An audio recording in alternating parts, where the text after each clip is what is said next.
I have a special guest today. Her name is Ovvian Hill. Vivian, first off, sorry, we should have done this beforehand. Pull that microphone in nice and close. Let's make sure that we can hear you. Vivian, tell me a bit about yourself first. You're living here in Fort St. John, not originally from here, though. Yes. Well, I've been here for quite some time. I've been here since 2009. So I kind of consider myself a local in a sense that Fort St. John is my only Canada, so to speak. But I've been here for quite a bit. It's like everybody else. You show up with a 2-year plan, suddenly you're here for 20, and that's just how the Fort St. John dream goes. But we're here to talk about you, Telus Storyhive, and I guess the people that you're interacting with in the community. Right. But let's take this slow. Tell me about Telus Storyhive and what it is.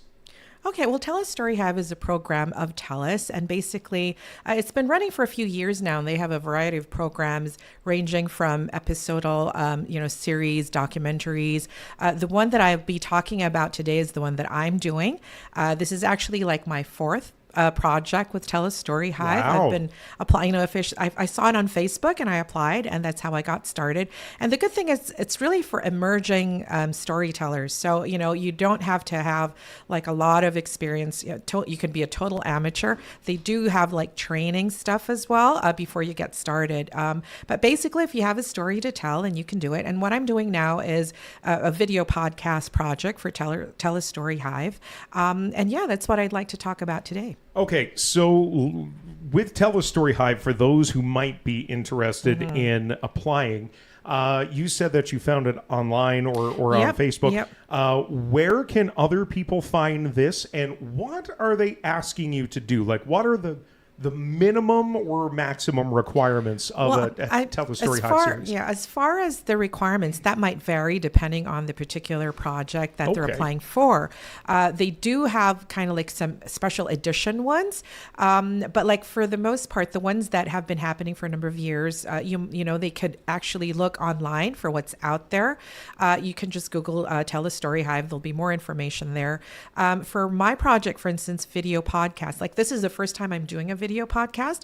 My past projects involve doing documentaries, also like episodal, kind of like a series that I did on the Filipino community here in Fort St. John. I believe I did speak a little bit about that a few years ago, but for this one, this is a first for me, being in front of the camera, because in the past, doing the documentaries, I was doing the filming, the editing, this kind of thing. So this is a totally new experience. So even if it's something that I'm doing for, like I've been doing for a little bit of a while, being that Telus has very like a number of variants to what they're inviting people to do, it still feels very fresh and new to me, and I'm learning heaps. So I'm really happy that they do have options for many different kinds of people who have different kinds of interests. Is this project already out, or is this to be released?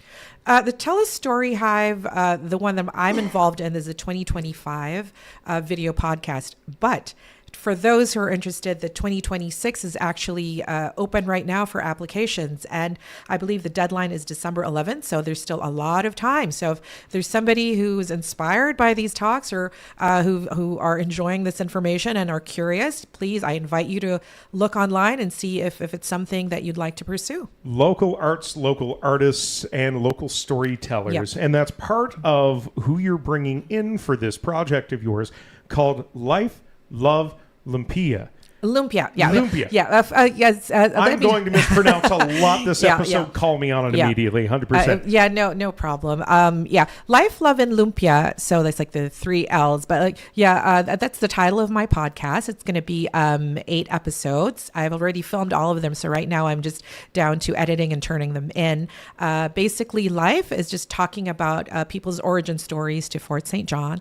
Love is about their passion. So that could be anything from, could be from relationships, could be from, what they're doing, their work or their art, or what it is that brings them joy here in Fort St. John. And Lumpia is actually a Filipino spring roll. So for those of you who've never tried it, also for my guests who've never tried it, it's kind of like hot ones, like I get them to try a spring roll, and that can be the beginning of the conversation. Like some of the people I interviewed are ethnically Filipino, so they may have their own recipes of their spring rolls that they want to talk about, like, this was something my mother made kind of thing. So it just kind of starts off the conversation conversation. But basically, like I said, like these are just like the three L's are just starting points. But basically, it's casual conversation, getting to know the people in our community, and it's just basically them connecting with me and me connecting with them. What are some of your highlights of making this? You said you've got 8 episodes. You must have interviewed somebody that stands out, or there's a story, or there's a topic. Yeah, well, actually, I interviewed a variety of people, including Mayor Lilia Hansen, Asuncion Santa Maria of the Foundry Love YMCA. Asuncion, of course. Who's a very good friend of mine. Candace Castle, who's an emerging artist. I actually interviewed my son, Brendan Hill. He is a student, and he also has represented the region to the Canada-wide Science Fair. So I'm trying to like run a whole, like a variety of different people, different age groups, and just kind of have that conversation and connect. But one of the most interesting stories that I got was actually from Councillor Gord Klassen, who was telling me that when he moved, his family moved to Fort St. John, I believe in 1976, and he was telling me that 100 Avenue was a dirt road, and he was telling me that at the time there were actually people hitching horses on the road. And I was like thinking, oh my God, I didn't realize that, visually in my head, Fort St. John, having come here in 2009 was, like a modern kind of city. But, and I was already born in the 70s, and I kind of expected that in the 70s, things would be kind of developed. But I didn't realize that Fort St. John at the time, people still had, took their horses to town. So that was a very interesting visual to me. And to have somebody tell me firsthand about those experiences in town is kind of like an eye opener. So I think it's very interesting to know everybody's origin story. As you mentioned earlier, some people may have come to Fort St. John intending to stay for 2 years or 7 years or whatnot. And a lot of them have stayed here and, have second, third generations of people here. So it's just nice to know those kinds of roots that we have. So I do want to flip your own script. Let's talk about life first. You mentioned that you got here in 2009. Since then, you've got a son that you're clearly raising here. You've taken an interest in the community, but what brought you here? Actually, it's my husband. I met my husband, and he was working here. And and when we got married, I moved to Fort St. John. And I came originally from the Philippines. I'm an artist. I'm a sculptor. Actually, here in Fort St. John, I'm trying to do my art as well. So other than the video podcast, which is a project that I'm enjoying doing, I also am quite active in the art world. I am a member of the Fort St. John Community Arts Council, and also the Peace Theatre Regional Arts Council. And I am a director for both of those organizations. So I'm quite passionate about art as well. So let's talk about you jumping into videography just for a second. What made you take that jump? Like we're talking about, I myself had nothing to do with radio, and all of a sudden I've traveled all across Canada, and this is a new passion of mine. But what drove you to go from art and sculptures to I'm now making documentaries? Well, I think the common denominator is it's also a visual medium, right? But I've always had an interest in broadcast, in filmmaking. In fact, in university, I wanted to major in filmmaking. It's just that when I went to the University of the Philippines, I entered as a journalism major, so definitely in the mass communications world. But my grades weren't too great, and I was like thinking, oh, maybe all my classmates are going to beat me in the job market.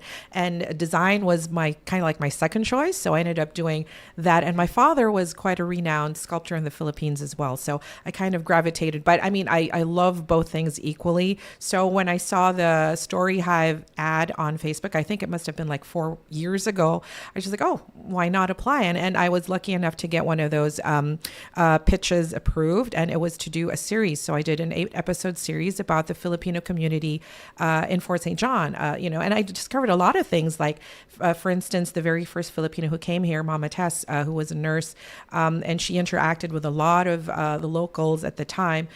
She first came in 1967. And it was her family that was actually the first members of the community. So it's just a handful, maybe less than 30 people in the 70s. But yeah, the Filipino community is growing, and we are hoping to continue to grow, and more than grow, just contribute. Like we're Filipino Canadians nonetheless, and we're part of Fort St. John, and we're hoping to grow and help Fort St. John prosper and be the best version of itself. So, self-plug here, an opportunity for it. Mention art, mention sculptures. Where can people find your other work? Oh, well, my sculptures right now, publicly, I have entered a few competitions here in town. I have one of my obelisks is actually at Festival Plaza. They have the 4 obelisks there. Neat. So one of my designs is there. I also participated in a competition to do the trophies for the Community Arts Awards. So the art awards that are being given out annually is actually my design. But recently, not in Fort St. John, but actually one of the things that I've done recently in the Philippines, I designed something which was created by our family studio, because my brother is still working out of our family studio in the Philippines. And this for me is kind of like a breakthrough for me, because it's the very first trophy of the Filipino Music Awards. Wow. And that is actually held by Billboard magazine and Rolling Stone magazine Philippines. So, all the top Filipino acts holding my trophy is kind of like, just a very exciting visual for me. And that just happened on the 21st of October. So it's quite recent. I'm still at it. I'm still doing things. And for those interested, if you want to see my work, I do have a website. It's OvvianCastiliaHill.com. So www.OvvianCastiliaHill.com. And then you'll see most of my work there. So that's your physical work, your art, your sculptures. What about these video documentaries? Yeah. Where can we find these? Yeah, actually, Telus Storyhive have them in Telus Optic. So if you are a subscriber of Telus, you can find them when you search for like on demand and look for the Storyhive projects. They'll be there, and also on Storyhive YouTube, because Storyhive has all the projects on YouTube. My current project, which is the Life, Love, and Lumpia, is not on there yet, because the last submissions are going to be in January, and that's going to be checked and vetted and, go through all the loops and hoops and stuff. Mm-hmm. I think it's going to be up sometime in April or May. But I'm very excited about it, and I hope the community can support it and get to know more about the people in our community as well. Other people, I mentioned a few that I've interviewed, and to add, I also interviewed Abby Garner, who is a local musician, Heidi Avanthay, who works with the Spinners and Weavers and also with the Arts Council, and also works for the city of Fort St. John, and our MLA Jordan Keeley. So they all have different stories of how they got to Fort St. John, how they're interacting, and things that matter to them. So, and hopefully, because the applications are open for Storyhive 2026, and I do intend to apply again, hopefully I could get a chance, a crack at a second season for my project. We'll see. My final question was going to be, what's next for the Ovvian? But I mean, fingers crossed we get that second season. Mm-hmm. If you're looking for gifts, just saying, sure. any opportunity to try new food, that's me. But is there anything else that we can be expecting? Mm-hmm. Or are you going to have more art to be able to show off to this lovely community? Well, annually, I do curate the community, the Filipino community art exhibit, which is called Exitu. We have that in June. So that's something that we're working on as well for 2026. And can I just say a few things? Like, I just wanted to greet, first of all, I wanted to greet my workmates at Success Fort St. John Service Center, who are waiting for me to return to work. And also I'd like to thank people who have helped me with my podcast project, and that would include the city of Fort St. John and also Eagle Vision Video Productions, who have helped me immensely, letting me use their studio space there for the production of my podcast. So thank you so much. Thank you so much for coming in. Thank you so much for sharing. We really look forward to it. Ovvian, thank you 1,000 times over for including us, and of course for highlighting such a wonderful part of our community. Thank you so much, Chris. This community interview is supported by your Member of Parliament, Bob Zimmer. Stop by his office in Fort St. John at 9916 100th Avenue and in Dawson Creek at 10421 10th Street.